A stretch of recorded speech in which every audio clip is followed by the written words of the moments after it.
이와 같이 성령도 우리의 연약함을 도우시나니 우리는 마땅히 기도할 바를 알지 못하나 오직 성령이 말할 수 없는 탄식으로 우리를 위하여 친히 간구하시느니라. 마음을 살피시는 이가 성령의 생각을 아시나니 이는 성령이 하나님의 뜻대로 성도를 위하여 간구하심이니라. 우리가 알거니와 하나님을 사랑하는 자 곧 그의 뜻대로 부르심을 입은 자들에게는 모든 것이 합력하여 선을 이루느니라. 하나님이 미리 아신 자들을 또한 그 아들의 형상을 본받게 하기 위하여 미리 정하셨으니 이는 그로 많은 형제 중에서 맏아들이 되게 하려 하심이니라. 같이 읽습니다. 또 미리 정하신 그들을 또한 부르시고 부르신 그들을 또한 의롭다 하시고 의롭다 하신 그들을 또한 영화롭게 하셨느니라. 아멘. 사람들을 보면 참 강하고 능력도 대단하다, 그런 생각을 할 때가 참 많습니다. 여러분 주변에도 그런 사람들이 많잖아요. 그런데 한편으로 전혀 반대로 사람들을 보면 정말 또 연약합니다. 질그릇과 같아서 깨지기 쉽고요. 병원에 가보면 병실이 비어있지 않을 정도로 그렇게 육신이 연약하여서 질병에 넘어지기가 쉽습니다. 마음도 연약해서 쉽게 상처를 받습니다. 자기의 자존심과 그리고 단점을 건드리면 굉장히 상처를 입고 큰 상처를 입으면 그 사람을 절대 용서하지 않고 계속 미워하며 사는 일도 적지가 않습니다. 강하다고 치면 둘째가라 해도 서러울 나폴레옹, 여러분 아시잖아요. 그렇게 강한 사람인데 집에 오면 아내인 조세핀 무릎을 붙들고 그렇게 자주 울었다 그래요. 너무 괴롭다고, 너무 외롭다고, 두렵다고. 그게 사람인 거예요. 사람은 의지도 약합니다. 결심을 수없이 하지만 유혹에 번번이 넘어져 버리고요. 이번에는 꼭 성경을 일독해야 되겠다 그러다가 레위기에서 끝나는 경우가 우리 한두 번입니까?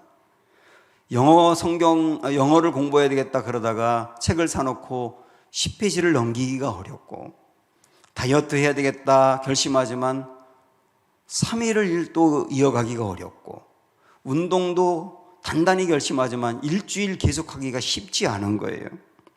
사람들이 이렇게 의지가 약합니다. 그래서 찬송에 보면 내 힘과 결심 약하여 늘 넘어지기 쉬우니, 그런 가사가 있는데 그런 가사를 볼 때마다 꼭 내 얘기 같구나 이런 생각이 들 때가 많습니다. 그러다 보니까 이렇게 우리가 약하다 보니 정말로 누군가가 나를 진짜로 도와주면 좋겠다 이런 생각을 갖습니다. 그런데 안타깝게도 사람들 중에는 나를 온전히 도와줄 사람들이 많지가 않아요. 사실 부모를 빼면 누가 있을까 싶습니다. 형제들도 어떤 이권이 개입되면 남남이 되기가 쉽고, 그 사람 없으면 못 살 것 같고, 그렇게 친밀했던 사람도 어떤 문제 하나가 생기면 영영 갈라지는 경우도 많이 봅니다. 부모조차도 정말 나를 사랑하지만 나를 온전히 책임지기에는 능력이 부족하지 않습니까? 이게 현실이다 보니 우리는 정말 나를 온전하게 도와줄 분이 있으면 좋겠다. 여러분 그런 생각 안 하세요? 그분이 계십니다. 오늘 그분 이야기를 하고 싶어요. 그분이 성령님이세요. 26절에 이와 같이 성령도 우리의 연약함을 도우시나니 그랬습니다. 성령을 우리를 돕는 분이라고 소개를 합니다. 실제 성경에서는 성령의 다른 이름을 보혜사라고 했는데요. 보혜사는 우리를 돕는 분이라는 뜻이에요. 실제 성령님은 우리가 예수님을 알고 예수님을 나의 구주요 주인으로 믿도록 우리를 도우십니다. 여러분께서 예수님을 믿는다면 성령이 도우셨기 때문이에요. 그리고 예수님을 믿어 구원을 받은 사람이 죄에 넘어지지 아니하고 구원을 잃어버리지 않도록 또 도우십니다. 마귀는 끊임없이 우리에게 육신의 생각을 집어넣지만 성령은 우리에게 성령의 생각, 하나님이 기뻐하는 좋은 성령의 생각을 집어넣어서 우리가 육체의 삶을 살지 않고 하나님이 기뻐하는 삶을 살도록 우리를 도우십니다. 또한 구원받은 우리가 하나님의 자녀라고 하는 것, 그것을 내 마음에 확신하게 함으로 그것에 우리 인생의 정체성을 삼고 그것으로 힘을 얻어 살아가도록 돕는 분도 성령님입니다. 이거 외에도 성령님은 우리의 삶에 밀접하게 함께하며 늘 도와가세요. 그런데 성령이 우리를 돕는 것 중에 또 하나 중요한 게 뭐냐면 기도를 도우시는 거예요. 어떻게 도우실까요? 자, 26절 전체를 보시면 이와 같이 성령도 우리의 연약함을 도우시나니 우리가 마땅히 기도할 바를 알지 못하나 오직 성령이 말할 수 없는 탄식으로 우리를 위하여 친히 간구하시느니라. 여기 보면 성령이 기도할 때 크게 두 가지로 우리를 돕는다고 말씀하시는데요. 첫 번째는 우리가 마땅히 기도할 바를 알지 못할 때 무엇을 기도해야 할지 알려주십니다. 이렇게 우리를 도우세요. 사실 기도하면 성경의 원리는 뭐냐면 기도하면 반드시 응답받게 되어 있습니다. 그런데 기도하면 응답을 받게 되어 있는데 이게 성경의 약속인데 여기 단서가 하나 붙어 있어요. 하나님의 뜻대로 기도할 때거든요. 그런데 우리는 하나님의 뜻을 모릅니다. 정확하게 하나님의 뜻을 알기가 어려워요. 기도하더라도 하나님의 뜻이 무엇인지를 100% 알고 기도하는 게 보통 어려운 일이 아닙니다. 바로 이때 우리가 연약해서 하나님의 뜻을 알지 못할 때 우리를 성령이 도우신다는 거예요. 우리는 우리의 미래도 알지 못합니다. 그러다 보니까 지금 내가 중요하게 생각하는 그것이 내 미래에 정말로 내게 도움이 될 건지 아니면 해가 될 건지 우리는 정확히 알지 못합니다. 또한 지금 내가 고난을 만났지 않습니까? 이 고난이 내게 긍정적으로 작용하게 될지 부정적으로 나를 이끌지 우리는 모르는 거예요.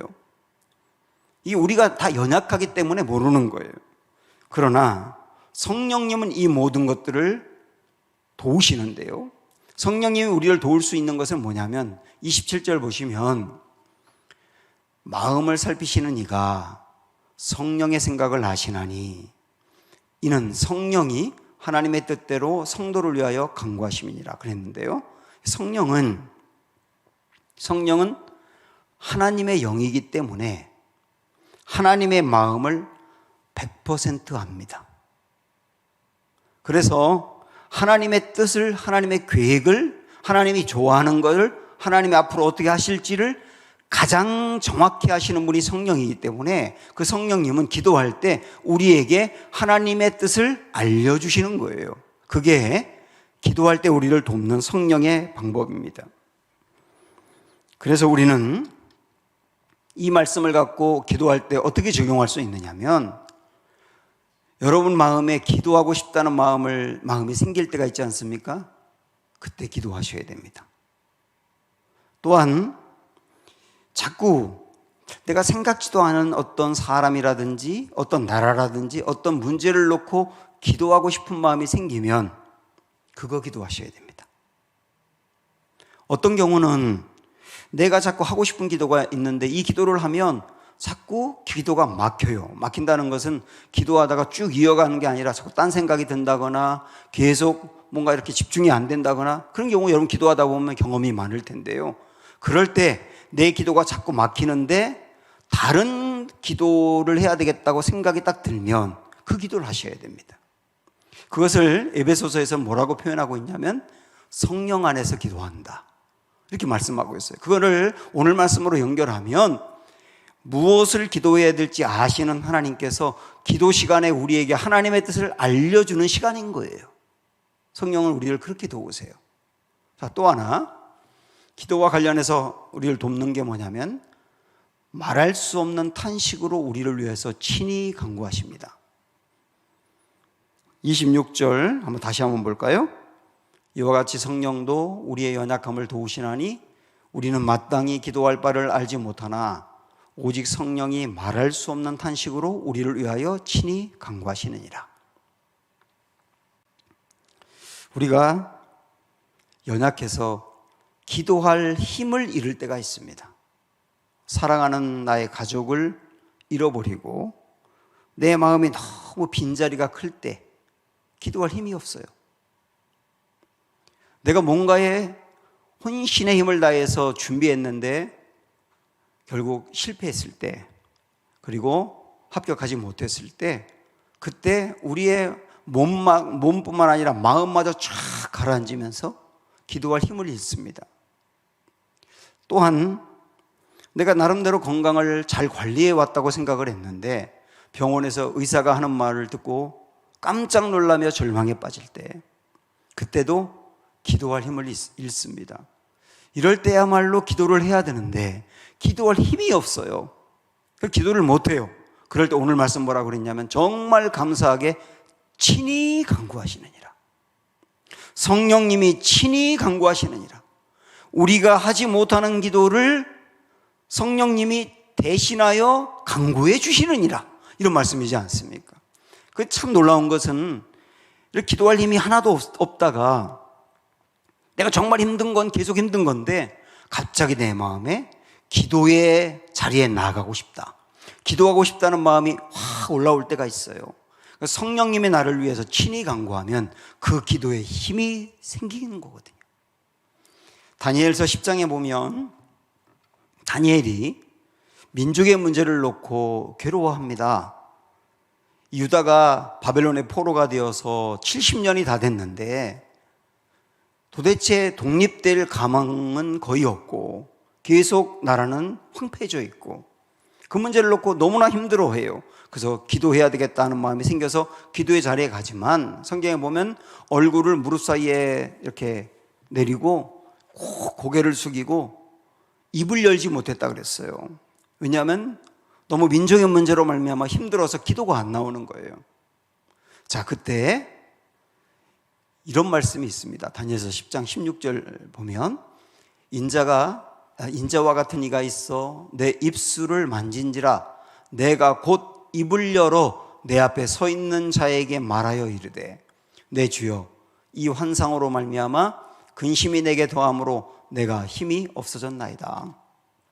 기도를 못하고 있는데 인자 같으니, 이게 뭐 어떤 천사의 모습으로 왔는데 궁극적으로 보면 예수님을 미리 보여주는 것이긴 한데요, 이 하나님이라고 여러분 이해하셔도 괜찮아요. 하나님이 그의 입술을 이렇게 만졌다고 나와요. 그러고 나니까 그렇게 기도를 못하던 다니엘이 입을 열어 말했다고 나오지 않습니까? 이거는 기도했다는 말이에요. 물론 기도의 내용이 하나님 왜 이러는 겁니까 하고 하나님께 따지듯 기도하기도 하고 막 탄식하기도 하는데 그것도 기도잖아요. 기도의 힘을 얻게 되더라는 겁니다. 그래서 우리가 기도할 힘이 없을 때에도 성령님은 우리를 위하여 친히 간구하심으로 기도할 힘을 주신다, 이렇게 정리할 수 있습니다. 그러면 이 두 가지를 생각을 할 때, 기도할 때 우리가 연약하여 어떻게 기도해야 될지 모르고 기도할 힘이 없을 때에도 성령이 우리를 위해서 도우신다는 것을 정말 알았다면 여러분, 기도를 멈출 이유가 없는 거예요. 내가 기도할 힘이 없을 때에도 기도의 자리에 나아가시는 게 좋고요. 그리고 무엇을 위해 기도해야 될지 모를 때에도 기도의 자리에 있어야 되는 겁니다. 여러분, 기도가 얼마나 중요한지 오늘 이 기도에 대한 이야기 나오니까 하나 곁들여 말씀을 드리면, 성경에 보면 성부, 성자, 성령 삼위 하나님이 동시에 역사하신 이야기가 많지가 않아요.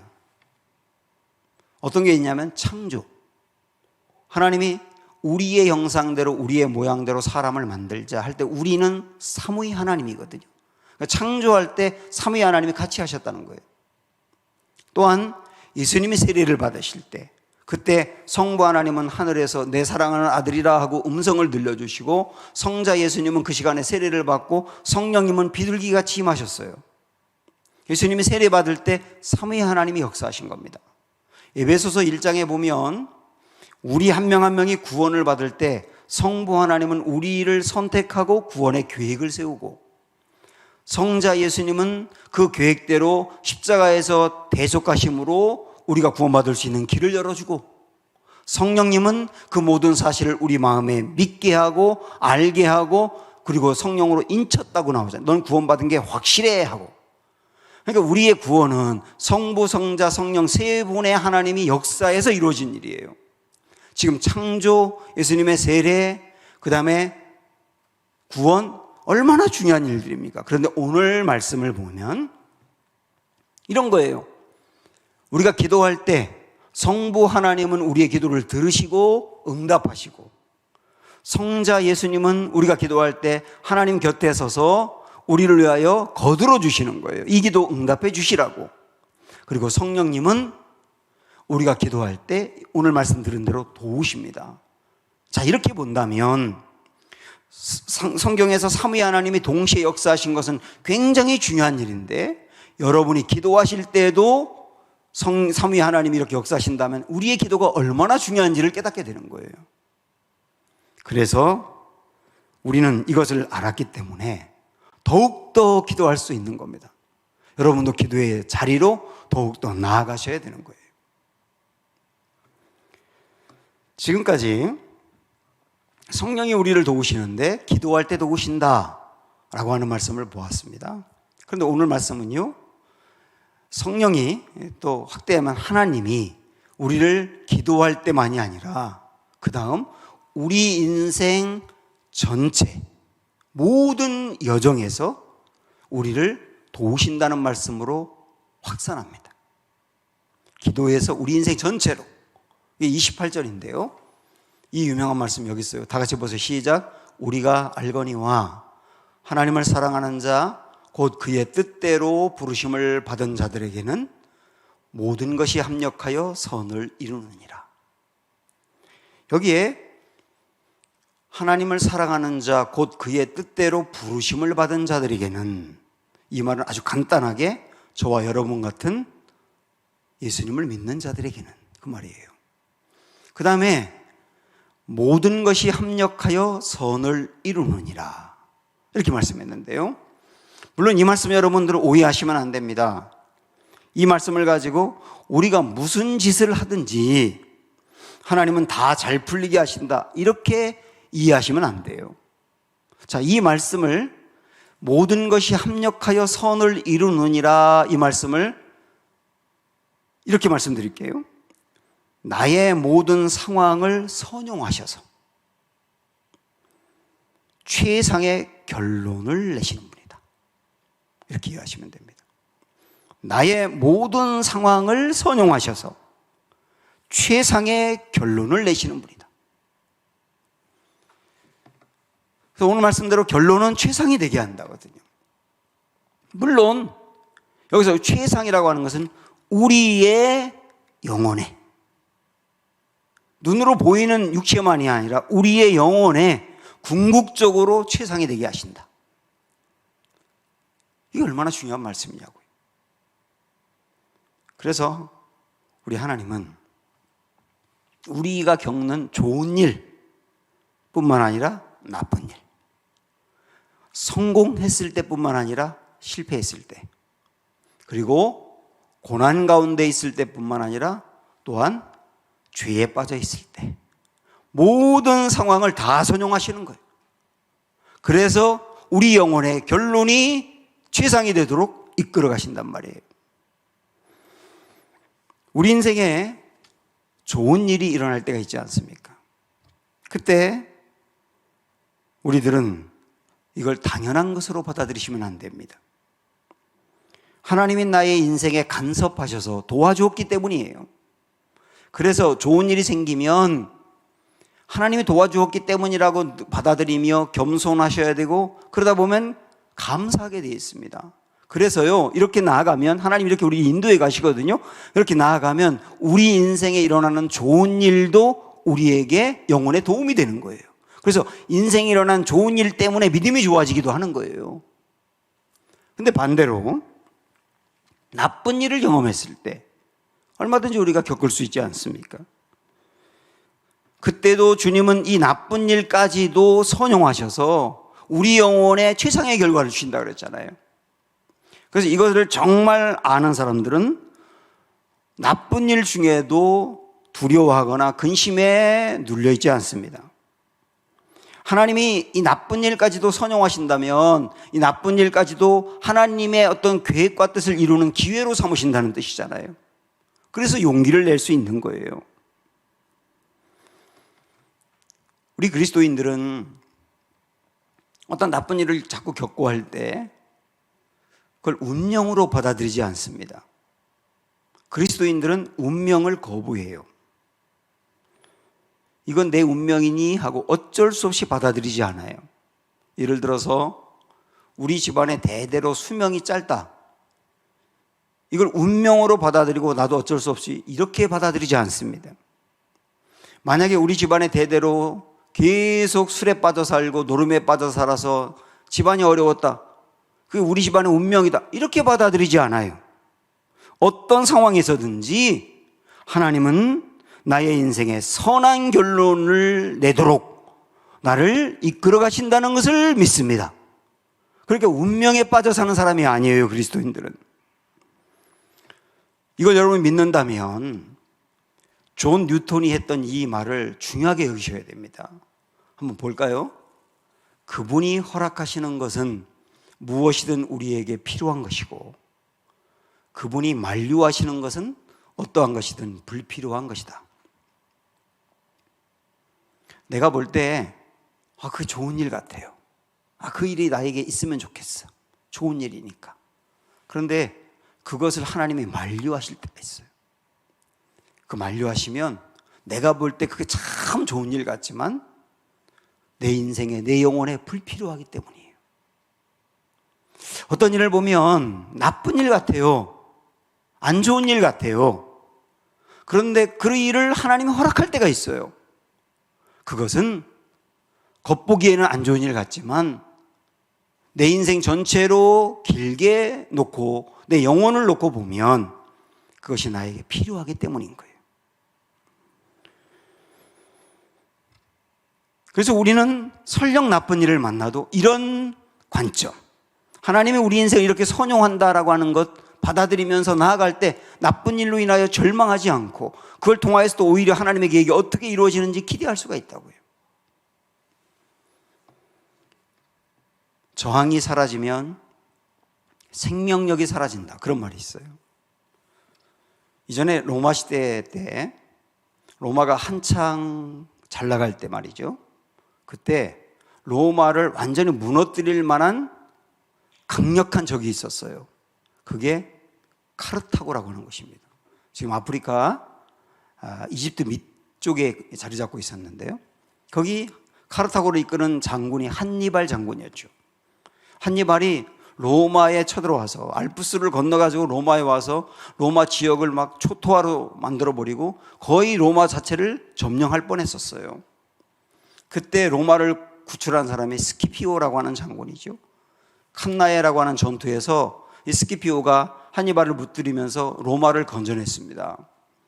로마가 승리하고 난 다음에 여론이 어떻게 형성되느냐면 저 카르타고를 완전히 불살라 없애버려야 된다. 이렇게 주장합니다. 그동안에 로마는 다른 나라를 정복하면 그 나라를 이렇게 도와주고 그래서 로마화 시켰거든요.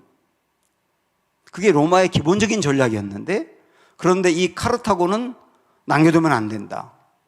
워낙 강한 나라이기 때문에 또 우리나라를 괴롭힐 수 있다. 이런 생각 때문에 불태워야 된다는 그 여론이 굉장히 비등합니다. 그런데 스키피오 장군은 반대했어요. 그 카르타고를 놔둬야 된다.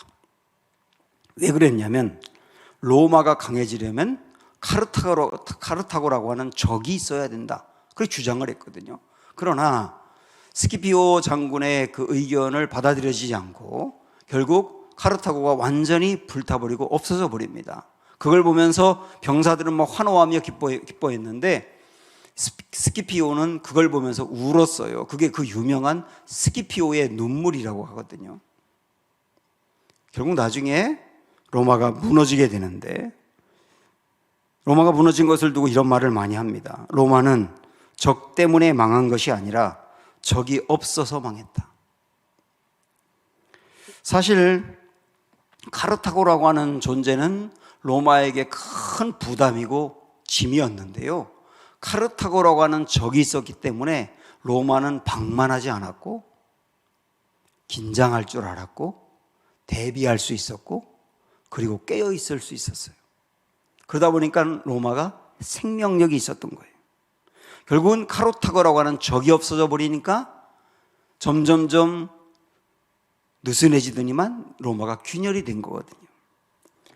그래서 저항이 사라지면 생명력이 사라진다고 말을 하는 것이고, 이걸 반대로 이야기할 때 저항하는 세력이 있을 때 생명력이 생긴다고 말할 수 있는 거예요. 우리 인생에 만나는 나쁜 일들, 고난, 이런 것들은 떼어내고 싶은 혹 같을 때가 있죠. 그래서 저것만 없으면 내 인생 행복하겠는데 그런 생각할 때가 참 많고요. 그리고 그것만 해결되면 나 더 바랄 게 없어, 그렇게 말할 정도로 정말 우리에게 부담이 되는 건 사실입니다. 그런데 여러분 아십시오, 그것이 내 인생의 카르타고예요. 어쩌면 지금까지 여러분 살아오시면서 이런 내 인생의 카르타고가 있었기 때문에 지금도 주일날 일부 예배 이 시간에 나와서 예배를 드리는 분들이 적지 않을 거요.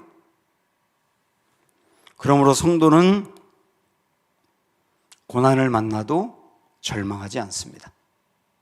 물론 고난을 즐기지도 않아요. 고난을 즐기라고 말하면 안 돼. 고난은 정말 힘든 거예요. 고난은 즐길 수는 없어요. 그러나 고난을 만났을 때 절망하지도 않고 즐기지도 않지만, 그러나 이 고난도 하나님의 손 안에서 어떻게 아름다운 모습으로 선용이 되어 결론이 날지를 소망하며 기대하며 바라보는 겁니다. 그게 성도가 고난을 헤쳐나가는 자세라고 볼 수 있는 거예요. 그렇게 할 수 있는 근거는 모든 것이 합력하여 선을 이룬다고 했기 때문입니다. 여기서 모든 것이라고 말을 했거든요. 모든 것, 그 말은 우리 인생에서 일어나는 모든 상황, 그렇게 말할 수 있어요. 그러다 보니 우리가 겪는 일 중에 죄라고 하는 것도 있는 겁니다. 이 죄마저도 하나님의 손 안에서 선용이 될 수 있어요. 물론 하나님은 우리를 유혹해서 죄를 짓게 하는 분은 아니지만, 우리가 마귀의 유혹을 당해서 죄를 졌을 때 이것마저도 어떻게 우리를 선용하시느냐면, 죄에 넘어지고 나면 나라고 하는 존재가 얼마나 연약한지를 깨닫게 됩니다. 받아들이게 됩니다. 내가 약하구나 를 받아들이면서 그 다음에도 또다시 이런 여건과 상황이 되면 또 넘어질 수 있는 존재야 라고 하는 것을 받아들이게 돼요. 그러다 보니까 겸손하게 되고요, 매일매일 주님의 은혜를 구하지 않으면 안 된다는 것을 알기 때문에 하나님의 도움을 구하는 사람으로 우리를 다듬어 가십니다. 결국 또 하나, 죄를 짓고 난 뒤에도 이 죄가 순간적으로는 좋을지 몰라도 죄를 짓고 난 다음에는 두려워하게 하고 부끄럽게 하고 허무하게 하고 더덥게 한다는 것을 깨닫게 해요. 이런 과정들을 통하여 결국 하나님은 내가 넘어졌던 죄조차도 우리를 회개시키고 우리를 다듬어서 강한 사람으로, 죄에서 떠나는 사람으로 만들어 가신다는 거예요. 이렇게 볼 때 하나님은 모든 것을 합력하여 선을 이룬다고 말할 수 있는 겁니다. 전 이것을 이전에도 여러분과 한번 나눈 적이 있지만 이것을 이런 문구로 정리를 해봤습니다. 마귀는 우리의 성공까지도 악용하는 교묘함이 있지만 하나님은 우리의 실수까지도 선용하는 지혜가 있다. 마귀는 우리의 성공까지도 교만하게 만들어서 넘어지게 하는 원인을 삼을 때가 있지만 하나님은 우리의 실패까지도 아름답게 선용해서 우리를 세우는 기회로 삼으신다는 거죠. 그래서 우리는 창세기 50장에 있는 이 말씀, 바로 신약에 있는 이 말씀이 구약파는 이 말씀이라고 할 수 있어요. 당신들이 나를 해하려 하였으나 하나님은 그것을 선으로 바꾸사 오늘과 같이 많은 백성의 생명을 구원하게 하셨느니라. 요셉이 형들에게 한 말이지 않습니까? 요셉의 형들이 요셉을 죽이려고 했지만 그 나쁜 일, 그 악한 일을 하나님은 선으로 바꾸사, 오늘 말씀의 개념으로 말하면 합력하여 선을 이루사 오히려 요셉을 통하여 수많은 사람들을 건져내고 살려내는 도구로 쓰셨다는 것. 이분이 하나님이시다. 합력하여 선을 이루느니라. 이 하나님 붙들고 갈 때 우리는 힘을 낼 수가 있어요. 자, 지금까지 우리는 하나님은 모든 것을 합력하여 선을 이룬다, 이 말씀을 보았습니다. 자, 오늘 말씀은 이어서 하나님이 모든 것을 합력하여 선을 이룬다고 했는데 모든 것을 합력하여 선을 이루는 최고의 예를 하나 들고 있습니다. 그게 29절 30절이에요. 우리의 구원의 과정들을 통하여 하나님은 합력하여 선을 이룬다는 거거든요. 이 말씀은 제가 여러 번 설교 때 강조를 했기 때문에 오늘 좀 간단하게만 정리해 보겠습니다. 한번 말씀을 보세요. 하나님이 미리 아신 자들을 또한 그 아들의 형상을 본받게 하기 위하여 미리 정하셨으니, 이 노란 글씨가 구원의 5가지 과정입니다. 이는 그로 많은 형제 중에서 맏아들이 되게 하려 하심이니라. 또 미리 정하신 그들을 또한 부르시고 부르신 그들을 또한 의롭다 하시고 의롭다 하신 그들을 또한 영화롭게 하셨느니라. 저의 예로 그냥 한번 말씀드려 볼까요? 하나님은 유석열이라고 하는 존재를 미리 아셨습니다. 미리 아셨다는 말은 유석열이라고 하는 존재는 하나님이 미리부터 계획한 사람이었다는 뜻이에요. 미리 저를 사랑했다는 뜻이죠. 미리 그렇게 존재를 아셨던 하나님이 미리 정하셨다 그랬는데요. 미리 정하셨다는 말은 2가지 의미가 있어요. 하나는 구원받을 하나님의 사람으로 정하셨다는 말이 되고, 또 하나는 유석열이라고 하는 저를 구원받게 할 뿐만 아니라 목회자의 모습으로 쓰실 하나님의 계획이 정해졌다는 뜻도 있어요. 이게 미리 정하셨단 말이에요. 미리. 그렇게 보면 제가 이 땅에 온 것, 제가 구원받은 것, 제가 지금 이 일을 하는 것이 우연이 아니고 하나님의 계획 가운데 이루어진 일이라는 것을 알 때 저의 존재가 훨씬 더 가치 있게 보여집니다.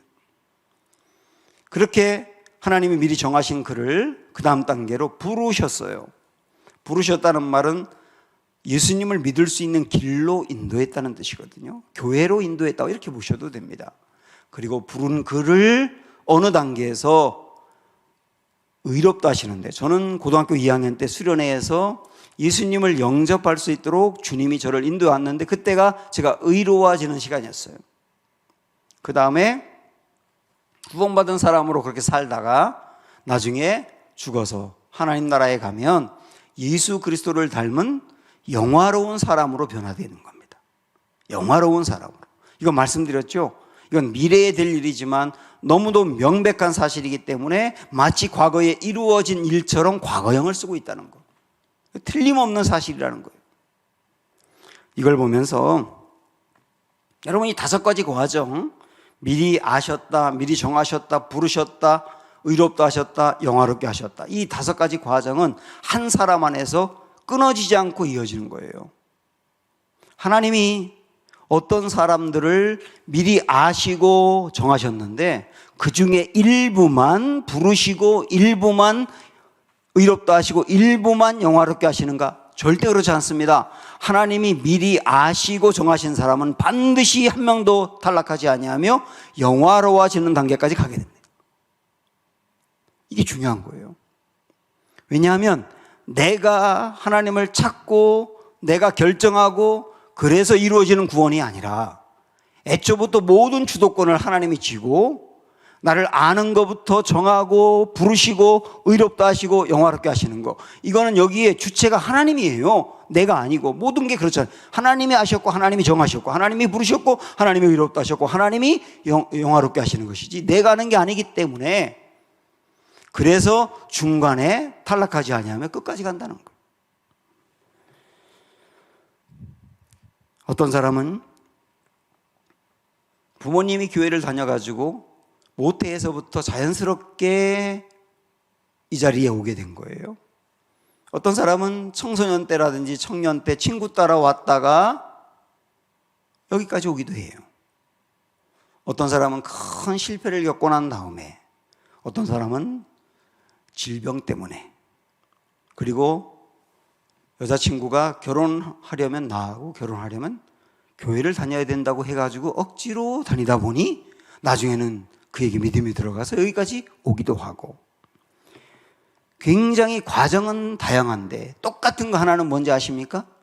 하나님이 그 사람의 인생을 미리 아시고 정하시고 부르시고 의롭다 하시고 영화롭게 하신다는 거예요. 모든 것들 하나님이 그렇게 이끌어 가신다는 거예요.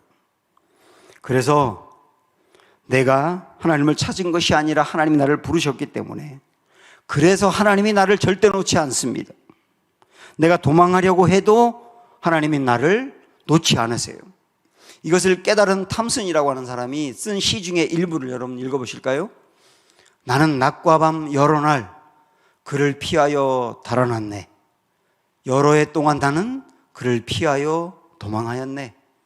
나는 마음속 미로로 그를 피하여 달아났네. 나는 눈물을 흘리며 그를 피하여 숨었었네. 그런데 어떻게 했다는 겁니까? 달아나도 도망가도 숨어도 그분이 나를 찾아오셨다는 거예요.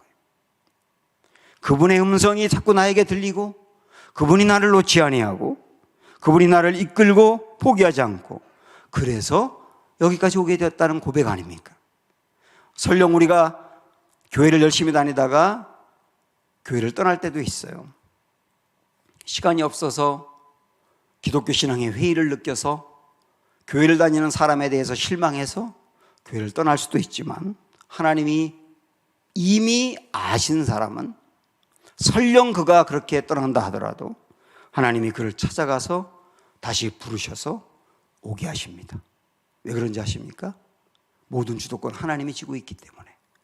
결국 하나님이 모든 것을 합력하여 선을 이룬다고 하는 것은 영화로워지는 단계까지 가도록 모든 경우와 상황과 여건을 선용해서 우리를 여기까지 인도하신다, 그 말이에요.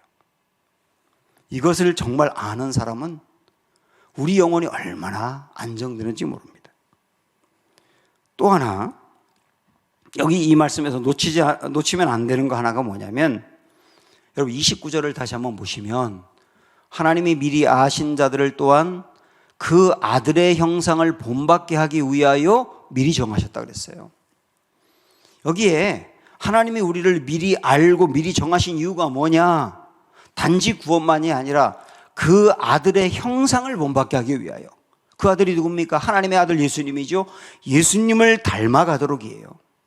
예수님을 닮아가도록. 그래서 하나님의 모든 것 합력하여 선을 이룬다고 하는 데에는 우리를 구원할 뿐만 아니라, 구원을 지킬 뿐만 아니라, 구원받은 우리가 예수님을 닮아가도록 모든 상황을 선용하신다는 말도 됩니다. 그래서 하나님이 기뻐하는 예수님의 성품처럼 온유하고 겸손하고 절제할 줄 알고 자비롭고 착하고 친절하며 사랑이 넘치고 기쁨이 넘치며 희락과 화평이 넘치는 그런 예수님을 닮은 사람이 되도록 우리의 모든 것을 사용하신다. 그렇게 우리를 인도해 가십니다. 사랑하는 여러분, 하나님은 성공과 실패, 좋은 일과 나쁜 일, 고난과 죄, 모든 것까지 다 선용하셔서 우리를 하나님의 계획대로 아름다운 모습으로 이끌어 가십니다. 이것을 알기에 힘을 내시고 주님의 인도함을 따라갈 수 있는 우리 모두가 되기를 축원합니다. 함께 찬양합니다. 모든 상황 속에서